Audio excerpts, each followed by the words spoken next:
गुरु राह में सोचना अंजाम को। हम चले गुरु राह में सोचना अंजाम को। है दया बस शिव गुरु के प्यार में। है दया बस शिव गुरु के प्यार में। गुरु के राह में, गुरु के राह में, गुरु के राह में, गुरु के राह में।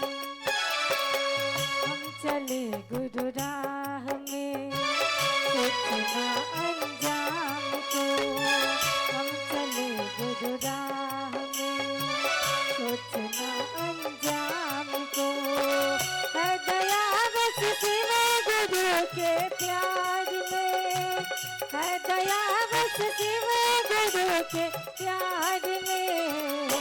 गुरु के राह में, गुरु के राह में, गुरु के राह में, गुरु के राह में।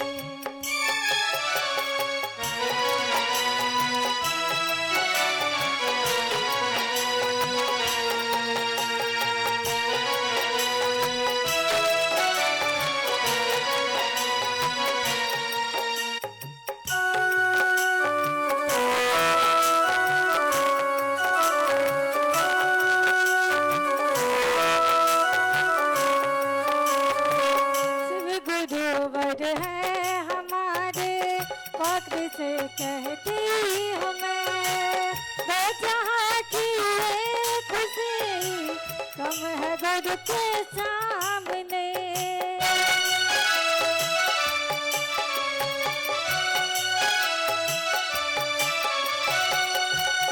गुरुवर है हमारे फक्र से कहती हूँ मैं। वो जहाँ की ये खुशी कम है गुरु के सामने। कम है गुरु के सामने। जग को ठोकर मार दो कोई सुख अब मैं न लूं। जग को ठोकर मार दो कोई सुख अब मैं न लूं। सारा सुख बस है गुरु के प्यार में। सारा सुख बस है गुरु के प्यार में। गुरु के राह में, गुरु के राह में, गुरु के राह में, गुरु के राह में।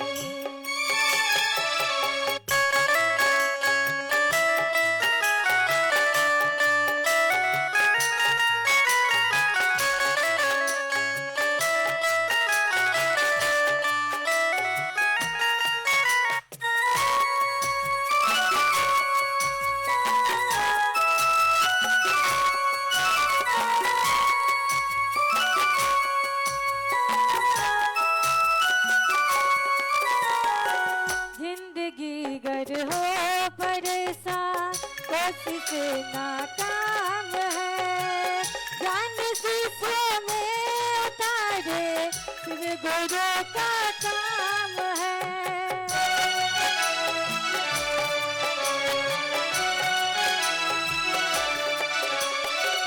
जिंदगी गर हो परेशान कोशिश नाकाम है। ज्ञान शीशे में उतारे शिव गुरु का काम है। शिव गुरु का काम है। जिनसे ये दोनों जहां है, जिनसे ये संसार है। जिनसे ये दोनों जहां है, जिनसे ये संसार है। ज्ञान शिव से है जगत संसार में। ज्ञान शिव से है जगत संसार में। गुरु के राह में, गुरु के राह में, गुरु के राह में, गुरु के राह में।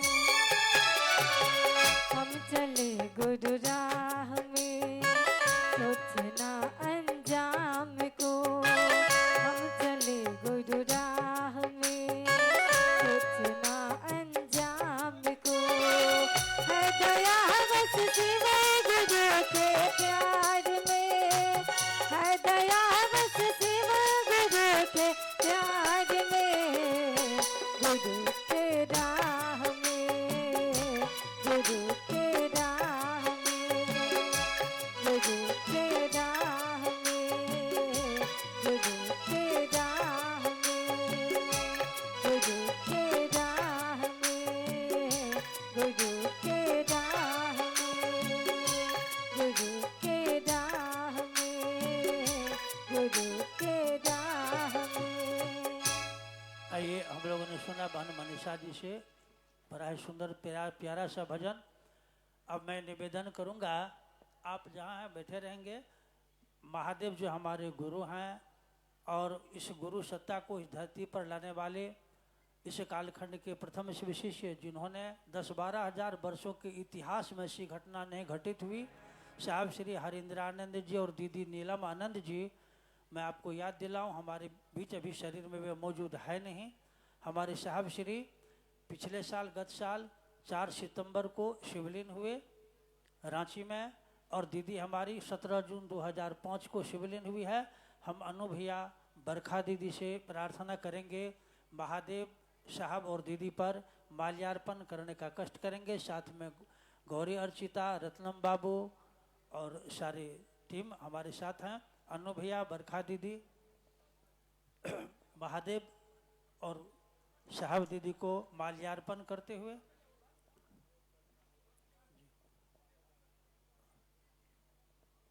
अनु भैया, बरखा दीदी, महादेव जो हमारे गुरु हैं उनको माल्यार्पण करते हुए जागा जागा महादेव। अब मैं निवेदन करूंगा अनु भैया, बरखा दीदी से साहब और दीदी को, दीदी जी को, अनु भैया, बरखा दीदी, रत्नम बाबू, गौरी बाबू माल्यार्पण करते हुए जागा जागा महादेव।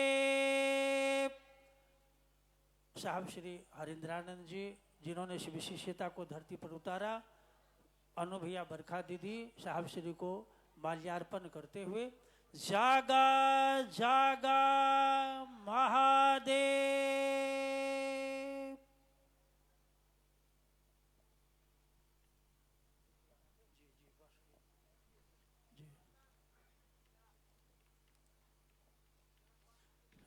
बड़ा ही संवेदनशील छेन्हाइया, आपके इस कार्यक्रम और आपका जो प्रयास है, लग रहा है कि वो सफल प्रयास है। लगभग हम देख रहे हैं कि 700-800 नामों की सूची मेरे पास अभी आई है। एक एक करके घोषणा करना तो कठिन लग रहा है, उसको हम लोग बाद में कुछ करेंगे। और घोषणा से पहले मैं आपको बतलाऊं, अन्नू भैया जो वैसे भी बहुत कम बोलते हैं बहुत कम, लेकिन व्यवस्था मैनेजमेंट पूर्व से ही अनु भैया के नियंत्रण में बहुत ज़्यादा रहा है। और अभी वर्तमान समय में भी साहब श्री हरिंद्रानंद जी अपना अंतिम समय, अंतिम क्षण उन्होंने जहाँ गुजारा है रांची में, उस जगह का नाम है उपवन। अभी आप देखते होंगे जो शिव शिष्य लोग हैं, शिव शिष्या है, फेसबुक लाइव वगैरह आपने देखा होगा कोरोना काल में भी, और अभी कोई सूचना भी हम लोगों को मिलती है वही जो साहब हरिंद्रानंद पेज से मिलती है सूचना, और उपवन के नाम से। उपवन जहाँ साहब श्री का स्थल रहा, जहाँ साहब श्री अपना अंतिम समय गुजारे। अनु भैया और बरखा दीदी ने उपवन को सजाने में इनका जो योगदान रहा, चूँकि वहाँ साहब श्री रहेंगे, साहब श्री का वह निवास स्थल होगा। और अनु भैया हमारे आपके बीच है, अपने घर की बात है, हम और आप उनके अपने हैं, वे हमारे अपने हैं। अपनों से अपनी बात करेंगे हमारे अनु भैया, हम सबों के बीच अपनों से अपनी बात अनु भैया हमारे आपके बीच हम निवेदन करेंगे, कुछ अपनी बात अनु भैया रखने का कष्ट करेंगे।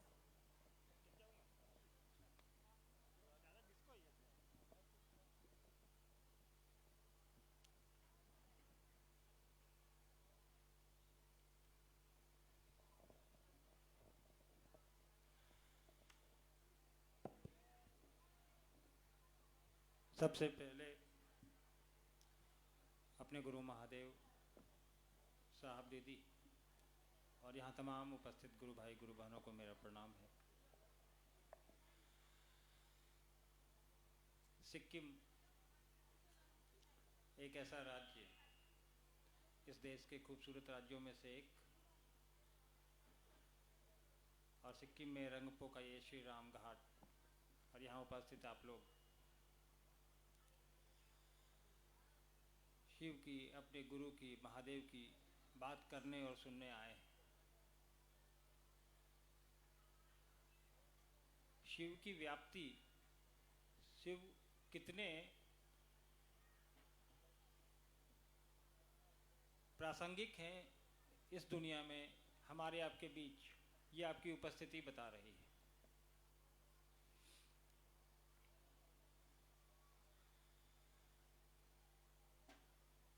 उद्घोषक महोदय ने कहा कि अपनों से अपनी बात। देखिए, साहब ने जो बात शुरू की इस धरती पे महादेव की, उस भगवान की, उस देवता की जिसकी पूजा हजारों साल से हमारे आपके यहाँ होती आई, शायद ही दुनिया का कोई ऐसा घर होगा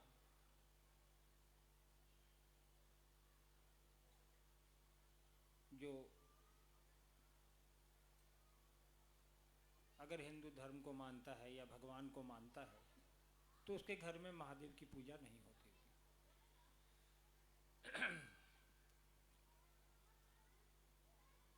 साहब ने कहा कि हम उस महादेव की बात कर रहे हैं जो हर घर का बाबा है। जैसे चंदा हर बच्चों का मामा होता है, महादेव भी हर इंसान के बाबा हैं, हर धरती पाए हुए इंसान के बाबा हैं।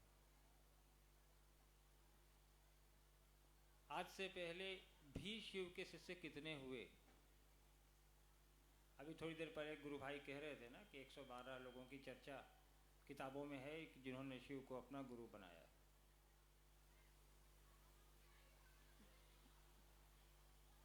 लेकिन उसमें से कितनों का नाम हम और आप जानते हैं? नहीं जानते ना। इसलिए नहीं जानते कि उन्होंने अपनी बात सिर्फ उन तक ही सीमित रखी जिनको वो अपना समझते थे। उन्होंने अपनी बात उन तक ही सीमित रखी जिनको वो अपना समझते थे। साहब ने इसका अपना का अर्थ ही बदल दिया, विस्तृत कर दिया उसको, उसका विस्तार कर दिया। साहब ने शिव को गुरु कैसे बनाया?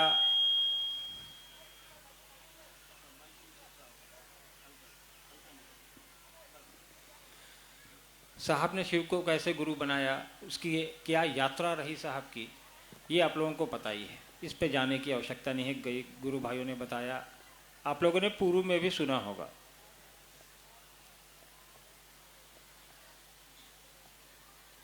लेकिन साहब ने जब जनमानस को ये बताया, उसके पीछे क्या सोच रही होगी साहब की? साहब की तो यही सोच रही होगी ना कि जो चीजें मैंने प्राप्त की हैं शिव के गुरु स्वरूप से जुड़कर, जो सानिध्य लाभ मुझे मिल रहा है उनके गुरु स्वरूप से जुड़कर, वह उस जनमानस को क्यों ना मिले? क्योंकि महादेव तो सबका है। जब वो भगवान सबका है तो भगवान अगर गुरु का काम करेगा तो वो भी सबके लिए करेगा, सिर्फ चुनिंदा हमारे और किसी और के लिए तो करेगा नहीं। साहब ने तो शिव को गुरु 1974 में बनाया। उसके बाद कई एक वर्षों तक वो ऊहापोह की स्थिति में थे। कहानी अभी गुरु भाई ने आपको सुनाई कि शरीर में आएंगे तो नहीं सुनेंगे, और कई तरह की।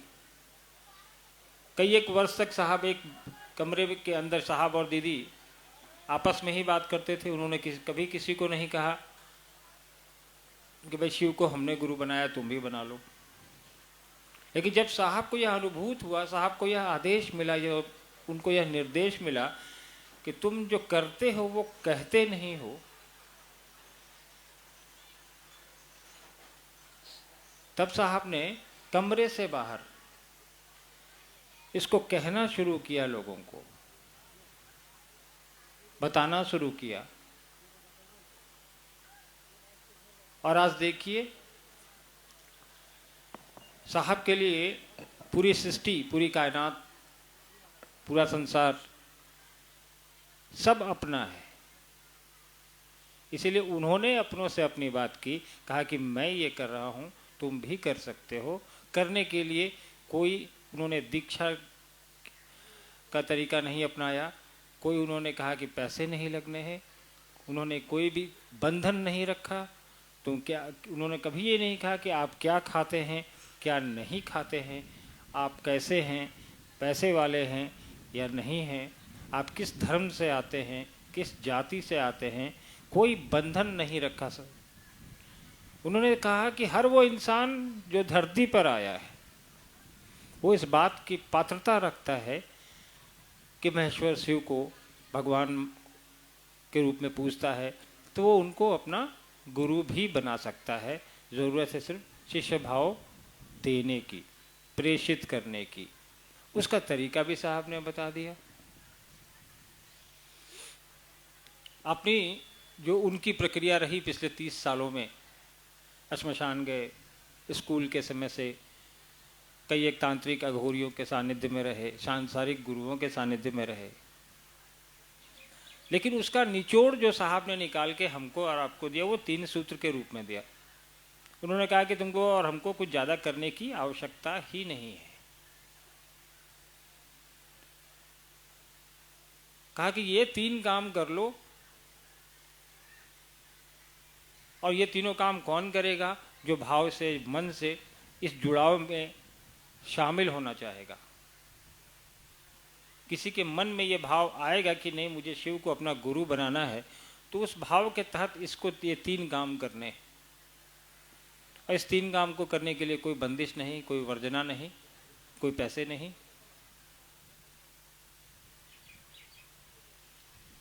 साहब ने कहा कि महादेव जितना मेरा है, उन्होंने कहा जितना मेरा है उतना आपका भी है। तो गुरु स्वरूप से हर इंसान व्यक्तिगत तौर पे जुड़ सकता है, उसके लिए आपको मेरी जरूरत नहीं है। साहब ने कभी नहीं कहा कि आपको मेरी आवश्यकता है शिव से जुड़ने के लिए। उन्होंने कहा कि मैंने रास्ता बता दिया है, मैं माध्यम भले हो सकता हूँ, मंजिल नहीं हूँ। मंजिल हमारी आपकी जो है वही है जो रास्ता साहब ने दिखाया है। जुड़ने की आवश्यकता है, भाव देने की आवश्यकता है, अपना शिष्य भाव प्रेषित करने की आवश्यकता है, और वही लोगों को बताने की आवश्यकता है कि भाई हमने शिव को अपना गुरु बनाया है, आप भी बना सकते हैं। भैया इसमें कुछ लगता नहीं है। साहब हमेशा कहते थे, पहले जब हम लोग घरों में दिखते थे, साहब अंग्रेजी में एक वर्ड लिख के घर में चिपकाया, तस्वीरों में चिपका देते थे, पुट टू टेस्ट एंड जज बाय रिजल्ट। मतलब आप पहले प्रयास तो करिए, उसके बाद क्या परिणाम आते हैं उसके बाद आप निर्णय लीजिए। अपने आप को जोड़ने की चेष्टा तो करिए, प्रयास करिए।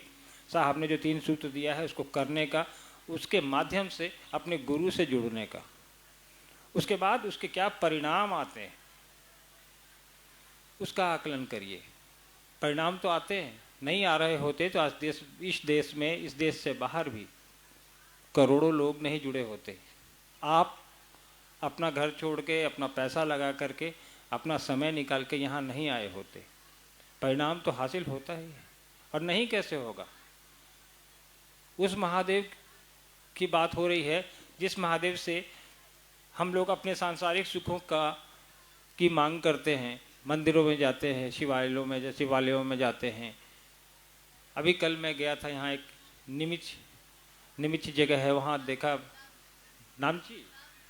नामची, वहाँ 12 ज्योतिर्लिंग हैं और 4 धाम भी हैं। बहुत ही सुंदर बनाया है, जिन्होंने भी बनवाया है वो उनके प्रति आभारी हैं हम लोग। तो चीजें, इंसान तो उनसे जुड़ा हुआ है, तो हम भगवान के रूप में उनको पूजते ही हैं, उनके पास जाते ही हैं, उनके लिए अपने ऐश्वर्य सुख सुविधा की मांग करते ही हैं। तो जब भगवान के रूप में वो चीज़ें वो हमें दे सकते हैं, तो गुरु के रूप में ज्ञान भी दे सकते हैं। साहब ने कहा बस पूजा जो करते हैं आप करते रहिए, पद्धति को उन्होंने नहीं बदला। उन्होंने कहा गुरु बनने की ये प्रक्रिया है, महादेव के गुरु स्वरूप से जुड़ने की ये प्रक्रिया है जो उन्होंने बताई। तो उन्होंने तो पूरी सृष्टि को साहब ने अपना समझा, कहा कि महादेव की पूरी सृष्टि है। साहब ने अपने महादेव को अपना गुरु बनाया। उन्होंने कहा कि नहीं, अब सबको बोलना है कि वो महादेव तो सबका है, अब तुम लोग सब लोग उसको गुरु बनाओ। और ये साहब ने 40 साल पहले जो काम किया, आज पूरी दुनिया में साहब दीदी के उद्देश्य के साथ हम और आप चल रहे हैं। हर जगह ये कार्यक्रम आयोजित होते हैं, इनका एकमात्र उद्देश्य होता है कि साहब दीदी की बात और उनका जो उद्देश्य है उसको जन जन तक पहुंचाना। कई लोग सोचते होंगे कि साहब ने ये काम शुरू किया, क्या सोच के शुरू किया, उनको क्या लाभ है इससे, क्या क्या क्या लाभ हुआ होगा इससे।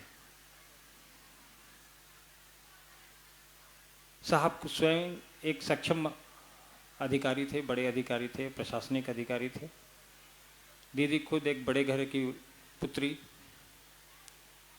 लेकिन फिर भी उन्होंने अपने संसाधनों का इस्तेमाल करके शिव के गुरु स्वरूप को जन जन में स्थापित करने का काम किया।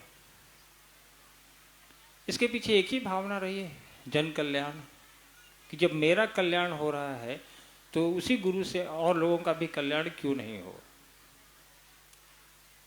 और हो रहा है, उन्होंने किया, हमको आपको जोड़ा, और लेकिन कहा साथ में कि आप और हम इसको अपने आप तक सीमित न रखें, अन्य लोगों तक भी इसका फैलाव सुनिश्चित हो, ताकि हम और आप जो जुड़ रहे हैं, जो हमको आपको अनुभूति हो रही है, ये दूसरे तक नहीं बताएंगे तो सामने वाला इंसान ये कैसे समझ पाएगा कि जिस भगवान को हम घर में रोज़ पूजते हैं, जिस शिवलिंग पे हम रोज़ जल चढ़ाते हैं, उसी शिवलिंग, उसी महादेव को हम गुरु मानकर ज्ञान भी प्राप्त कर सकते हैं। और ज्ञान तो आवश्यक है, सांसारिक जीवन में भी ज्ञान चाहिए। बच्चा है तो स्कूल जाएगा, लड़का है तो कॉलेज जाएगा, लेकिन आध्यात्मिक ज्ञान के लिए वहाँ तो आपको सबसे बड़े गुरु की जरूरत है। उनको जगत गुरु कहा भी गया है। जब जगत गुरु ही हमारे आपके लिए उपलब्ध है, सबसे बड़ा स्कूल उपलब्ध है, जहाँ एडमिशन के लिए कोई फीस नहीं लगनी है, कोई टेस्ट नहीं देने हैं, तो हम तो सबसे अच्छे स्कूल में ही जाना चाहेंगे ना। तो हमको आपको भी ये सुनिश्चित करना है कि हम उस गुरु के पास जाएं, उसके सानिध्य में जाएं, जिसके लिए सारी सृष्टि बराबर है, सारी लोग बराबर है। उन्होंने कभी किसी पे भेद नहीं किया, उनके लिए हर जीव जो धरती पर है वो बराबर है। कभी तस्वीरों में देखिएगा उनको, हम लोगों ने नहीं बनाई, किसी ने बनाई होगी। महादेव की जो तस्वीर पुरानी हमने देखी, आप लोगों ने भी देखी होगी, अभी भी मिलती है बाज़ारों में। उनके परिवार की तस्वीर आप देखिए, महादेव के साथ पार्वती भी हैं, उनके साथ बसहा बैल भी है, उनके साथ शेर भी है, उनके साथ मोर भी है, उनके साथ चूहा भी है। तो प्रकृति के सारे रूप उनके साथ उनमें सन्निहित हैं, उनमें जुड़े हुए हैं। तो उन्होंने किसी को नहीं छोड़ा है, उन्होंने सबको अपना समझा है, सब पे समान दृष्टि होती है उनकी। और हम और आप तो इंसान हैं। तो जब महादेव का चेला बनने का प्रयास हम और आप करेंगे, तो साहब ने हमेशा कहा है, लोगों ने से भी आपने सुना होगा कि भगवान अगर गुरु का कार्य करते हैं तो महादेव से बेहतर कोई नहीं गुरु हो सकता है। आप इतिहास भी पढ़ेंगे, किताबों में भी पढ़ेंगे, तो उनसे बेहतर कोई नहीं है, न गुरु के रूप में न भगवान के रूप में। तो हम लोगों ने इस प्रक्रिया के तहत आपके पास आने का काम किया। यह कार्यक्रम बहुत दिन से निर्धारित था, लेकिन कतिपय कारणों से ये हो नहीं पा रहा था। साहब ने समय भी दिया था जब वो शरीर में थे, लेकिन उसके बाद ये कोविड-19 की वजह से लॉकडाउन आ गया, उसमें कार्यक्रम नहीं हो पाया। लेकिन हम आप सभी का आभार व्यक्त करते हैं कि आप लोगों ने इतना समय निकाला, अपने गुरु महादेव के लिए वक्त निकाला, हम लोगों से बात करने के लिए यहाँ तक पहुँचे। हम जानते हैं कि आप लोग काफ़ी देर से बैठे हैं और बरखा जी भी आप लोग के बीच बैठी हैं। मैं ज़्यादा समय लूँगा नहीं आप लोग का, वैसे लगता है मैंने समय ले लिया है काफ़ी। तो इस उम्मीद के साथ कि अगली दफ़ा जब यहाँ आएँ हम लोग तो रैंपो के किसी बड़े मैदान में आपसे मुलाकात हो, किसी खुली जगह पे मुलाकात हो, जहाँ ज़्यादा संख्या में गुरु भाई और गुरु बहन मिल पाएँ, आपस में हम लोगों से मुलाकात हो सके उनकी, और साहब दीदी के उद्देश्य के प्रति हम लोग एक दूसरे को जागरूक कर सकें। वैसे भी सिक्किम तो हिमालय का क्षेत्र है, कंचनजंगा की पहाड़ियाँ हैं यहाँ, और साहब को पहाड़ियों से बहुत लगाव था। और वैसे भी लोग कहता है कि महादेव तो कैलाश में रहते हैं, जो सुना है, जो देखा है हम लोगों ने, और इतनी खूबसूरत जगह है। खैर महादेव की तो पूरी सृष्टि है, लेकिन मान के चलता है लोगों ने ये धारणा बनी हुई है कि प्रकृति के बीच, प्रकृति तो उन्हीं की बनाई हुई है, महादेव का वास है, उनकी प्रिय जगहों में से एक है। तो सिक्किम के लोगों का आभार है, धन्यवाद है, आप सबको मेरा प्रणाम।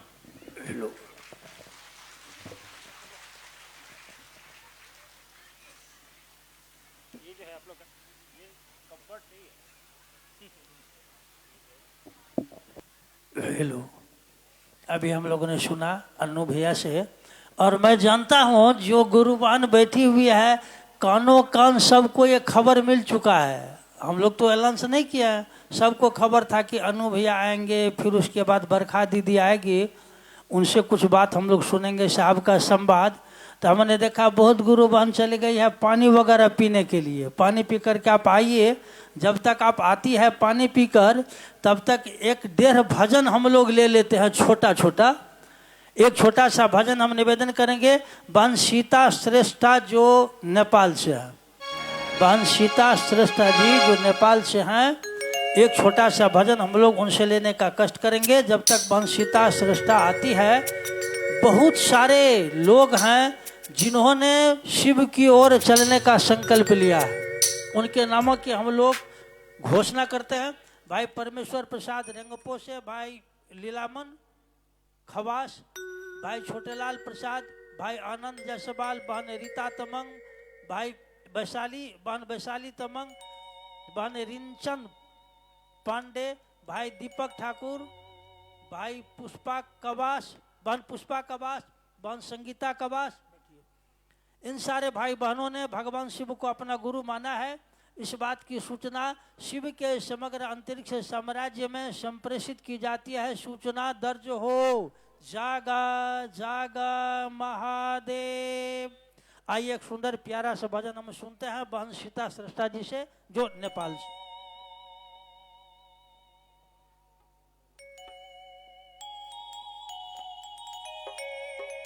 सबभन्दा पहिला म मेरो आफ्नो शिव गुरुलाई नमस्कार गर्छु, त्यसपछि साहेब दिदीलाई नमस्कार गर्छु, साथै यहाँ पाल्नुभएका सम्पूर्ण गुरुभाइ गुरुबहिनीहरूलाई, साथै यो रम्फू निवासी दाजु दिदी गुरुभाइ गुरुबहिनीहरूलाई नमस्कार गर्छु। मेरो नमस्कार स्वीकार गर्नुहोला। मलाई भजन त त्यति आउँदैन, म पनि शिव गुरुसँग जोडिएको भर्खरै नयाँ नयाँ हुँ, र पनि एउटा सानो भजन गाउने कोसिस गर्छु। म नेपालबाट आएको, नेपालको पानी र भारतको पानी मिसिएर गला पनि बसिरहेछ, रै पनि गुरुलाई दया मागेर एउटा सानो भजन प्रस्तुत गर्न गइरहेछु। कुनै गल्ती भएमा म अगाडि नै हजुरहरूसँग क्षमा माग्छु र शिव गुरुसँग पनि क्षमा माग्दै एउटा भजन गाउन गइरहेछु। आउन गुरु बहिनी चर्चा गरौँ न, सबै मिली शिव गुरुको शरण परौँ न। आउन गुरु बहिनी चर्चा गरौँ न, सबै मिली शिव गुरुको शरण परौँ न।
अभी हम लोगों ने सुना बहन सीता जी से, बहुत ही प्यारा और सुंदर भजन। अब एक भजन के बाद हम निवेदन करेंगे बरखा दीदी से, एक छोटा सा भजन हम लोग सुनते हैं भाई मिथिलेश जी से। आप लोगों की तरफ से जिज्ञासा बहुत आई है, और यदि जिज्ञासा हो तो कुछ भेजिए, हम लोग चाहेंगे उस पर कुछ उसका हल बरखा दीदी से निकालने का चेष्टा करेंगे, गुरु की दया और श्याम दीदी का आशीर्वाद से। आइए हम सुनते हैं एक भजन भाई मिथिलेश जी से।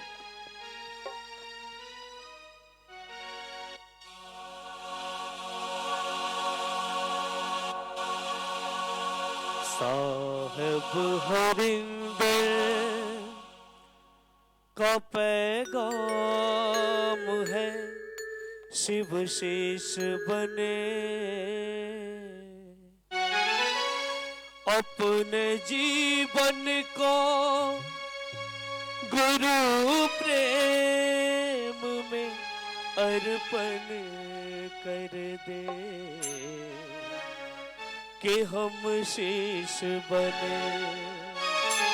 साहब हरिंदर का पैगाम है शिव शेष बने, साहब हरिंदर का पैगाम है शिव शेष बने, अपने जीवन को गुरु प्रेम में अर्पण कर दे कि हम शेष बने, कि हम शेष बने, कि हम शेष बने।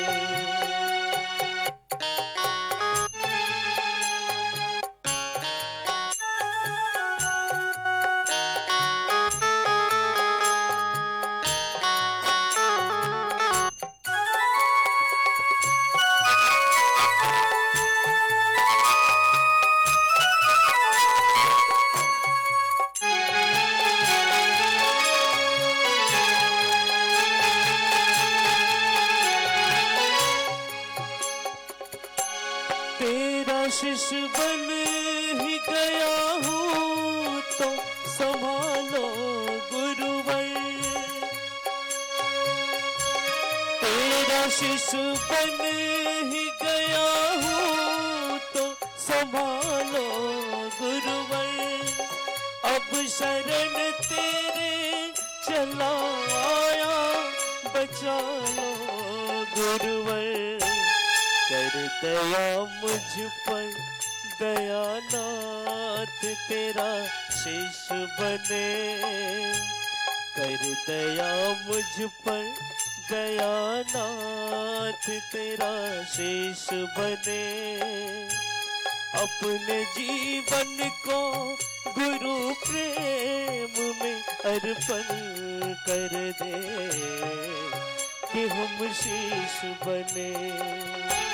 साहब हरिंदर का पैगाम है शिव शेष बने, अपने जीवन को गुरु प्रेम में अर्पण कर दे कि हम शेष बने।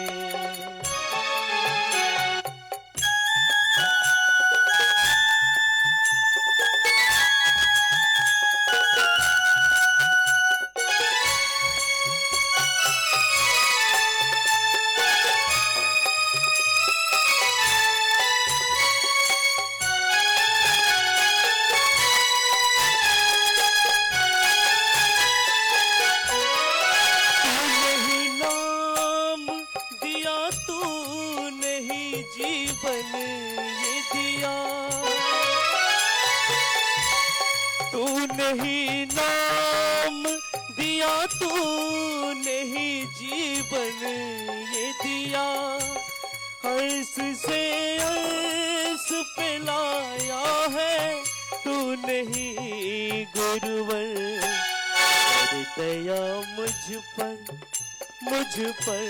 कर दया मुझ पर दयानाथ तेरा शेष बने, अपने जीवन को गुरु प्रेम में अर्पण कर दे कि हम शीश बने।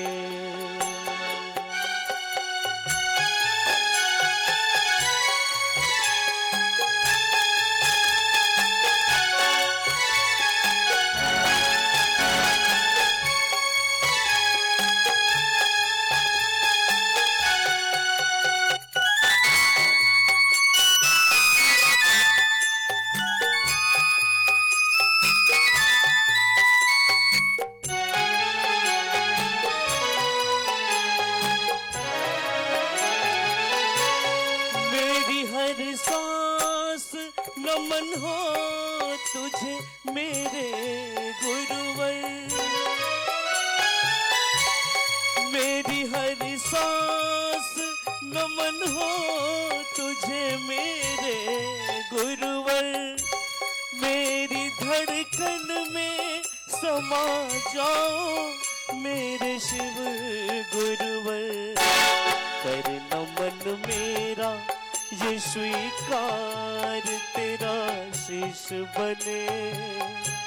कर नमन मेरा ये स्वीकार तेरा शीश बने। अपने जीवन को गुरु प्रेम में अर्पण कर दे कि हम शीश बने। साहब हरिंदर का पैगाम है शिव शीश बने। अपने जीवन को गुरु प्रेम में अर्पण कर दे कि हम शीश बने। कि हम शीश बने। कि हम शीश बने। कि हम शीश बने। कि हम शीश बने।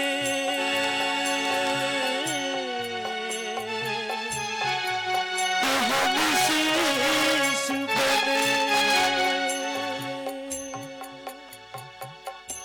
बहुत ही सुंदर भजन। अब आपकी बेचैनी जो है आपकी महादेव की दया से हम अब निवेदन करेंगे, प्रार्थना करेंगे बरखा दीदी से।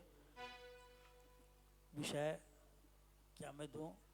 साहब जो छोड़कर हम लोगों को गए जिस विषय के साथ, आओ चले शिव की ओर। बरखा दीदी हमारे आपके बीच।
मेरे गुरु महेश्वर शिव को मेरा प्रणाम है।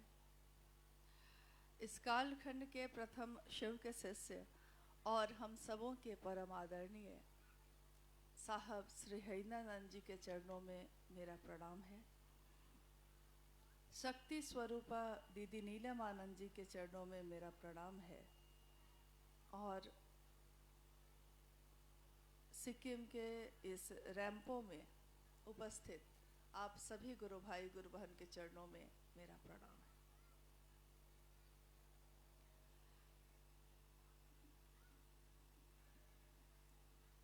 आज हम सबों का सौभाग्य है कि अपने गुरु शिव की बात करने के लिए और आप सबों से मिलने का सौभाग्य प्राप्त हुआ। शायद आप लोग में से बहुत लोग ये नहीं जानते होंगे कि इस जगह पे 2018 से ही बार बार कार्यक्रम की योजना हुई। साहब के तरफ से दिया गया ये समय 2018, 2019, लेकिन हमेशा कुछ ना कुछ ऐसी स्थिति उत्पन्न हो गई कि ये आगे टलता चला गया, नहीं हो सका उस समय। और आज 2023 के 14 अप्रैल को और संयोगवश ये नेपाल का नववर्ष का भी दिन है, तो आज का दिन शुभ है। हर पल शुभ होता है, लेकिन इस पल में शिव की चर्चा का आयोजन हुआ और हम सब उसमें सम्मिलित हुए, ये बड़े सौभाग्य की बात है। आपके इसी रैंपो से आज से बहुत वर्ष पूर्व 2012 की घटना है। 2012 में मैं खुद और मेरे साथ कुछ गुरु भाई गुरु बहन यहाँ से होते हुए गए थे गैंगटोक। गैंगटोक में पहली बार शिव गुरु चर्चा का आयोजन हुआ और वहाँ के ठाकुरबाड़ी में हम लोगों ने अपने गुरु की बात की। लौटने के क्रम में, लौटते समय यहाँ की एक गुरु बहन जो बिहार की रहने वाली हैं, उन्होंने कहा कि हम लोग कुछ लोगों के साथ सड़क पे खड़े हैं, आप लोग क्या मिल सकेंगे? तो हम लोग तो इसी काम के लिए आए ही थे, तो हम लोगों ने कहा क्यों नहीं, बड़े सौभाग्य की बात है। लौटने में आपके जो मुख्य सड़क है उसके किनारे एक छोटा सा मंदिर है, वहीं पे वो लोग खड़े थे और हम लोग अपनी गाड़ियों से उतरकर उनके पास खड़े होके बात करने लगे। सामने उस मंदिर के जो पुजारी थे वो खड़े थे। उन्होंने कहा कि आप लोग कुछ अच्छी बात कर रहे हैं लगता है, आइए आप लोग के लिए दरी बिछा देते हैं। उसी मंदिर के चबूतरे पे हम लोग लगभग 10-12 लोग थे। उन लोगों के साथ हम लोग बैठ गए और जैसे जैसे महादेव की बात होने लगी, क्योंकि वो खुली जगह थी, हर तरफ से लोग आ रहे थे जा रहे थे, तो जैसे जैसे महादेव की बात होने लगी वैसे वैसे जो भी उधर से गुजरता था वो रुक जा रहा था और खुद ही चला आ रहा था ये पूछने के लिए कि आप लोग क्या बात कर रहे हैं। और ये सुनकर कि हम लोग शिव को गुरु बनाने की बात कर रहे हैं, वो काफ़ी खुश हो गए और उन्होंने कहा कि हमारे भी नाम की घोषणा कर दीजिए। और हम लोगों ने उसी मंदिर के चबूतरे पे बैठकर रैंपो में 2012 में शिव के शिष्य के रूप में कुछ लोगों की घोषणा की।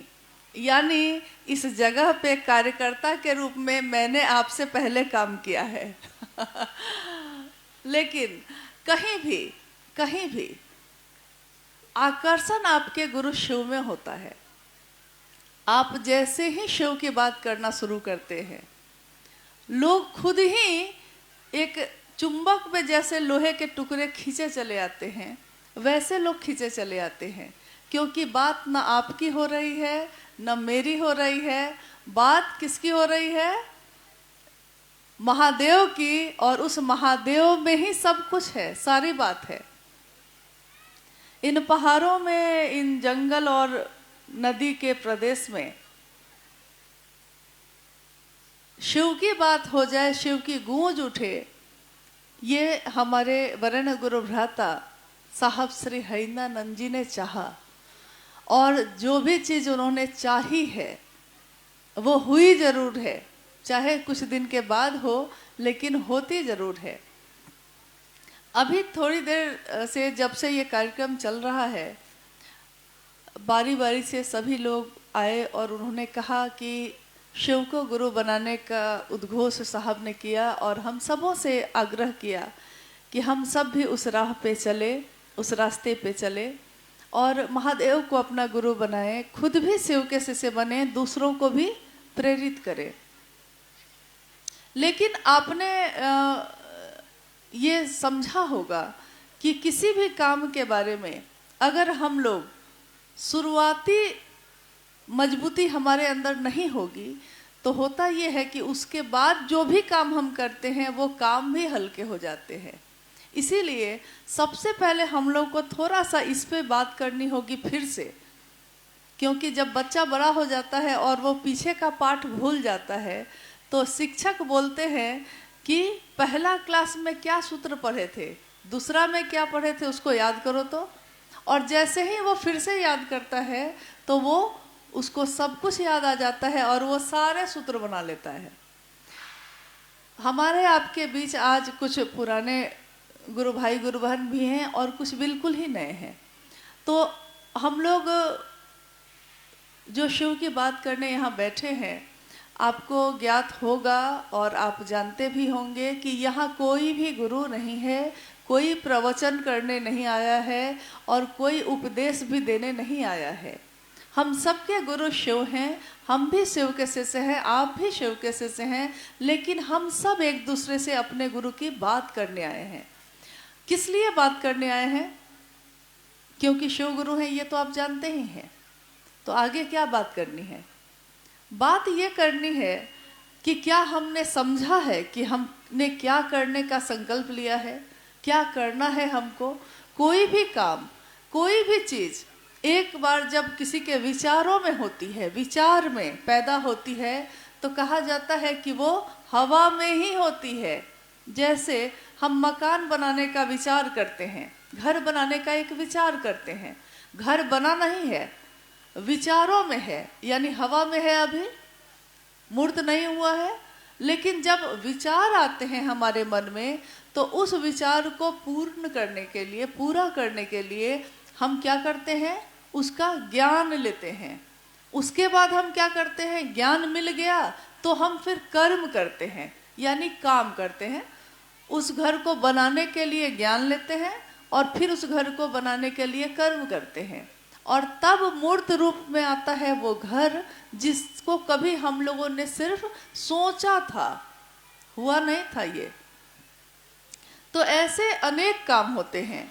इन पहाड़ों में जब हम लोग सड़कों से गुजरते हैं तो बड़ा आश्चर्य होता है कि इन पहाड़ों को काट काट कर किस तरह से सड़क बनाई गई होगी। किसी ने पहली बार सोचा होगा कि किस पहाड़ से किस तरफ से कितना काटेंगे तो सड़क बनेगी, और जगह जगह शहर बसते चले जाते हैं, बस्तियां बसती चली जाती हैं, और हर उन बस्तियों तक सड़क भी पहुंच जाती है। किसी ने सोचा था, अगर नहीं सोचा होता तो, और सिर्फ सोच के नहीं रह गया, उसने फिर इसके लिए ज्ञान लिया, ज्ञान लेकर भी नहीं रह गया, इसके लिए कर्म किया। तो शिव को गुरु बनाने की बात आपने अभी सुनी कि जिनका नाम हम लोग कहते हैं वरेण्य गुरु भ्राता साहब श्री हरिंद्रानंद जी। तो वरेण्य गुरु भ्राता साहब श्री हरिंद्रानंद जी, हम उनको इसलिए कहते हैं, वरेण्य का अर्थ होता है बड़ा। इसको सरल भाषा में आप कह सकते हैं कि बड़े गुरु भाई। आज भी पुराने समय के कुछ गुरु भाई लोग उनको बड़े गुरु भाई के नाम से ही संबोधित करते हैं। तो बड़े गुरु भाई यानी गुरु भाई ही हैं वो भी, लेकिन बड़े हैं, हम लोगों से बड़े हैं, क्योंकि उन्होंने रास्ता दिखाया है, उन्होंने समझाया है। ये कौन है साहब हरिंद्रानंद जी? आप में से कितने लोग जानते हैं? क्योंकि ये सूचना तो आप तक चली गई कि हाँ, उन्होंने कहा है कि शिव गुरु हो सकते हैं, तो आप भी शिव को अपना गुरु बनाइए। लेकिन हम लोग जब किसी बात को, किसी सूचना को सुनते हैं तो हम लोगों को ये भी जानना चाहिए कि ये किसके द्वारा आया और किस तरह से आया। कुछ बातें आपने सुनी है, कुछ घटनाएं भी आपने सुनी है। आपने सुना कि सन 1948 में 31 अक्टूबर को एक बालक का जन्म हुआ। बिहार एक राज्य है, उसमें सिवान नाम का जिला है। सिवान जिले के अमलोरी नाम के ग्राम में एक मिट्टी के घर में साहब श्री हरिंद्रानंद जी का जन्म हुआ।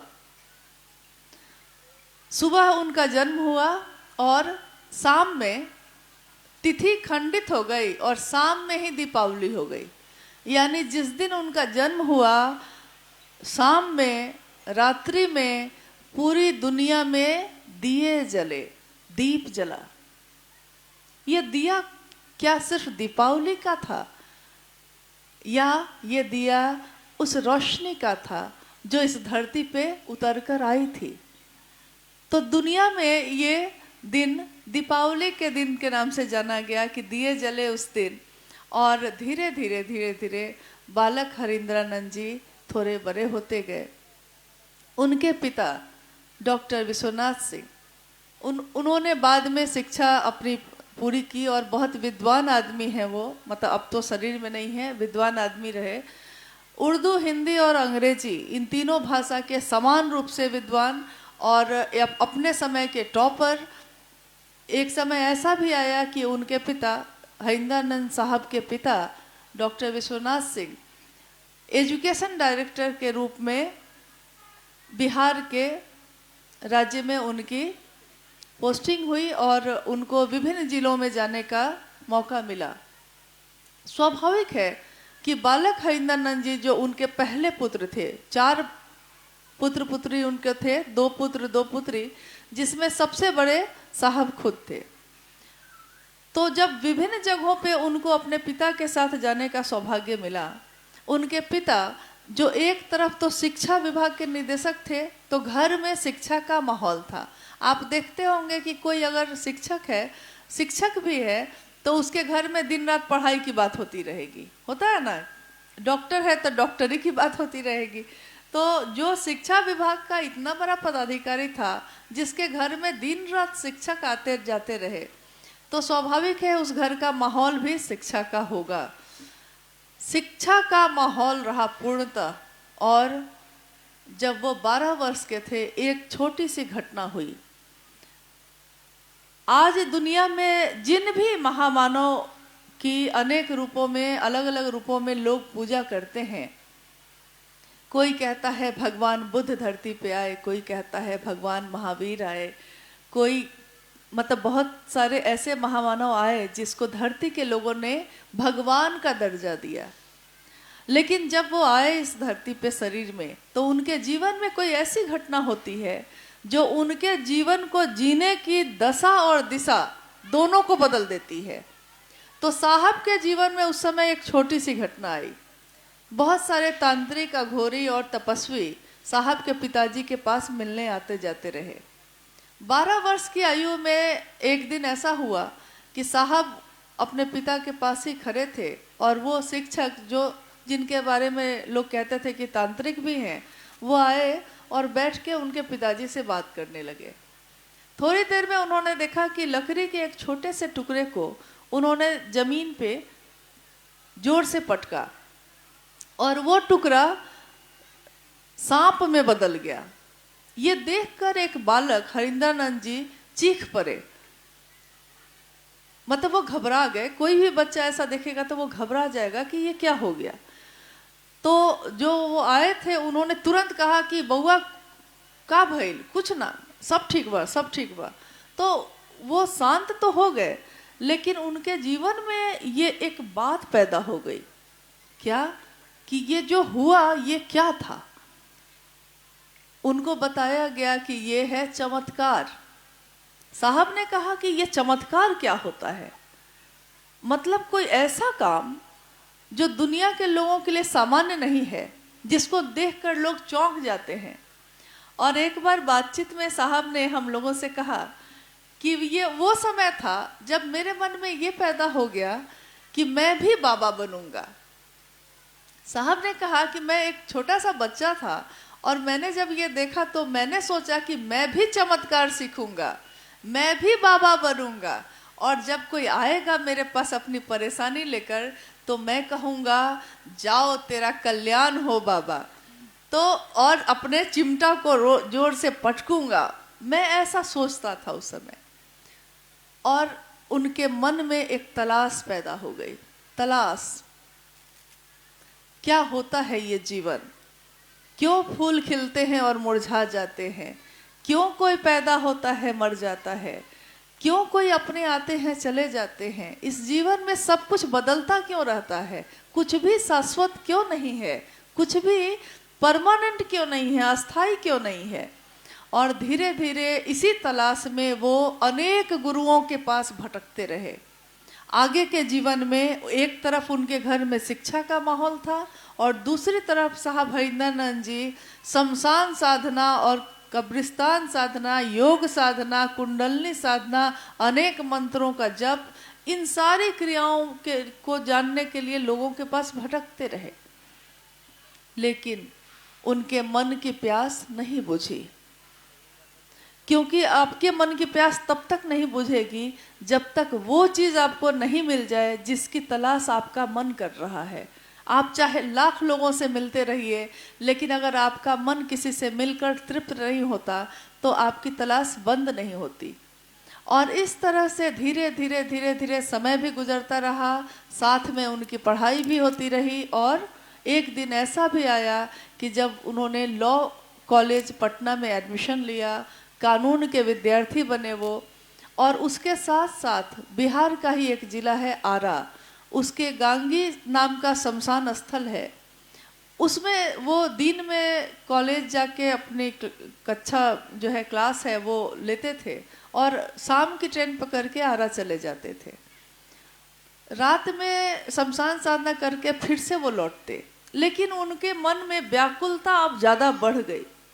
हताश और निराश मन से उसी शमशान भूमि पे रात के 2 बजे उनके मन ने पूरी तरह निराश होकर, निराश हमारा मन तब होता है जब सारे सहारे हमारे छूट जाते हैं।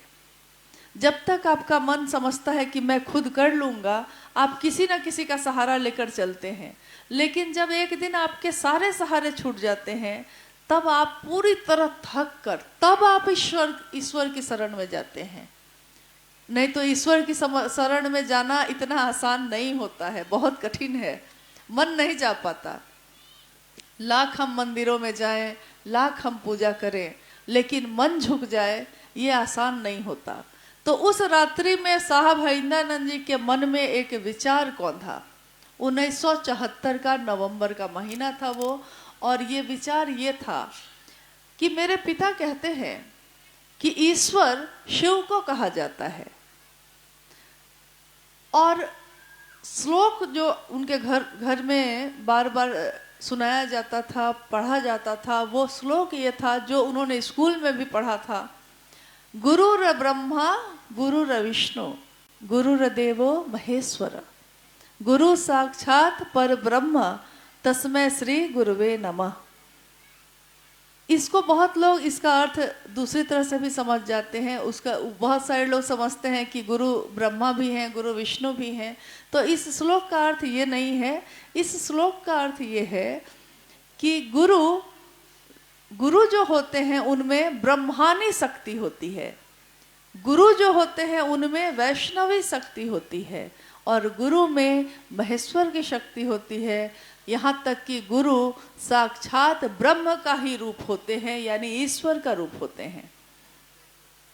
तो ये सोचकर ये श्लोक उनके मन में अचानक कौंध गया, और उन्होंने हमेशा सुना था अपने पिता से कि ईश्वर शिव को कहते हैं। उस समय बालक हरिंदरानंद जी अब बड़े हो चुके थे, कानून के विद्यार्थी थे। 1974 का वो समय था। उनका विवाह दीदी नीलम आनंद जी से 1972 में हो चुका था। विवाह के 2 साल बाद की ये घटना है। और उन्होंने ये सोचकर कि जब गुरु ये सब कुछ हो सकता है तो वो ईश्वर ही गुरु क्यों नहीं है। आज से पहले क्या पहाड़ टूटकर नहीं गिरते थे? आज से पहले क्या पेड़ों में फल नहीं लगते थे? लेकिन एक दिन ऐसा हुआ कि सेब के पेड़ के नीचे न्यूटन नाम का एक आदमी बैठा था और सेब टूटकर नीचे गिरा। तो न्यूटन को लगा कि ये सेब टूटकर नीचे क्यों जाता है, टूटकर ऊपर क्यों नहीं जाता। और उसने इसके लिए शोध किए, खोज की, क्यों होता है ऐसा। और उन्होंने एक दिन खोजा कि पृथ्वी में गुरुत्वाकर्षण के कारण सेब टूटकर नीचे गिरता है, ऊपर नहीं जाता। क्या इतने हजारों वर्षों में ये घटना रोज पहले नहीं हुई थी? हुई थी, पहले भी हुई थी, लेकिन किसी एक वैज्ञानिक ने उस समय सोचा और इसकी खोज कर ली। आज उनके नियम पढ़ाए जाते हैं। तो शिव गुरु हैं, ये बात हजारों वर्षों से ग्रंथों में लिखे हैं, वेदों में लिखे हैं, पुराणों में है, रामचरितमानस में है, महाभारत में है। लगभग आपके सभी ग्रंथों में कोई न कोई श्लोक ऐसा है जो शिव के गुरु स्वरूप को इंगित करता है, गुरु स्वरूप की तरफ इशारा करता है कि ये शिव गुरु हैं। संभवे गुरुवे नमः। तुम त्रिभुवन गुरु वेद बखाना, वेद बखान कर रहा है कि तुम कौन हो? तुम त्रिभुवन के गुरु हो, तीनों भवनों के जो, भुवन के जो यानी तीनों लोक के, नहीं कहते हैं लोग कि स्वर्ग लोक, मृत्यु लोक, पाताल लोक, तो तीनों लोकों का गुरु कौन है? गुरुओं का गुरु कौन है? तो वो शिव है। गुराधिपति कौन है? गुराधिपति का अर्थ हो गया गुरुओं का अधिपति। उनका मालिक कौन है? सबसे ऊपर कौन है? तो वो शिव है। ये नई बात तो नहीं है, आज अचानक से ये बात तो पैदा नहीं हुई, ये तो हजारों वर्षों से ग्रंथों में लिखा हुआ है। हमारे घर के बुजुर्ग हमेशा से पढ़ते रहे हैं इसको। लेकिन 1974 के उस शमशान में, उस 2 बजे रात्रि में उनके मन में जो कौन था वो आगे चलकर ऐसे बदला कि फिर 1975 में उनके सांसों पे नमः आया और शिवाय उतर गया। सांसों पे यानी साविध विधि के साथ ये आया और उतर गया।